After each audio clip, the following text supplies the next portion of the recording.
So in the last video, we took a look at what factors of production are.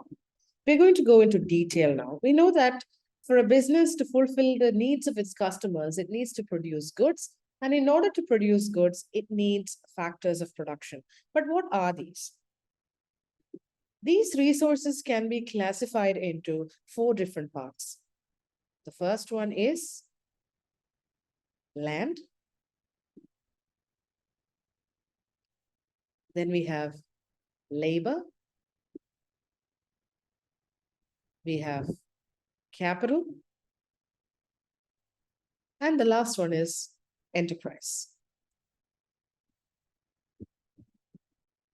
Let's take a look at each of these. Land. Now, this is not just a physical land where your office is situated or where the business or factory is situated. This includes all the renewable and non-renewable resources that you need in order for you to do your business. Now, what are examples? We can look at wood or timber. You can look at coal. You need crude oil. You need water. All of these are examples of land or renewable and non-renewable resources that you need in order to conduct your business. Now, the second is labor. Now, here we are talking about manual labor as well as skilled labor. You might need an IT professional. You might also need a carpenter.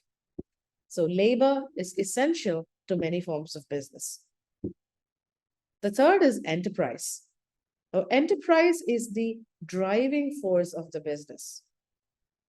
This is normally provided by individuals. That is why those who run enterprises are called entrepreneurs.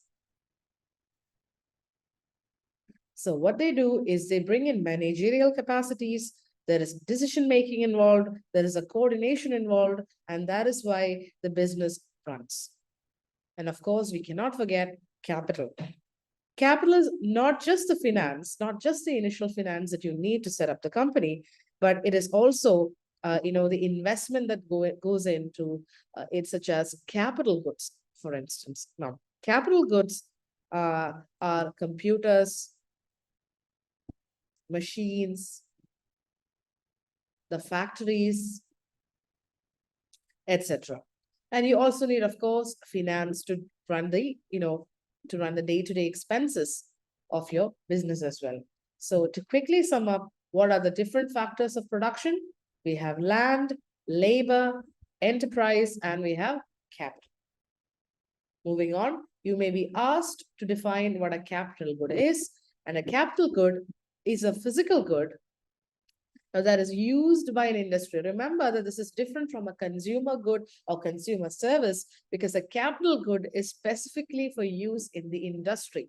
Why? To aid in the production of other goods and services, such as machines, commercial vehicles, and things like that.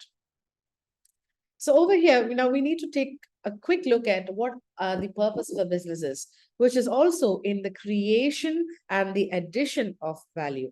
So how does a business actually make money? Because, how does let's try to understand this by, using an example. For instance, wheat.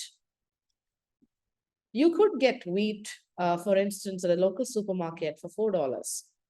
Or if you're in India, you could get wheat for, let's say, around 30 rupees. You could go to the local baker and get a loaf of bread for perhaps 50 rupees.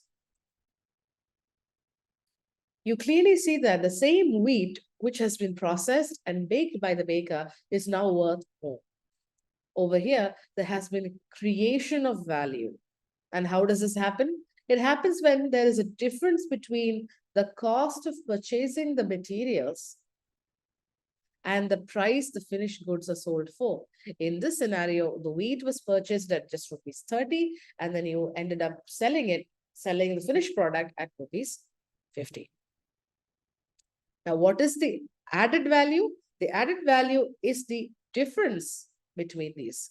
So, for instance, 20 is the difference or the added value, and creating value is increasing this difference, the process in which you increase this difference is creation of value, and the added value is the actual numerical quantity of how much the value has been increased.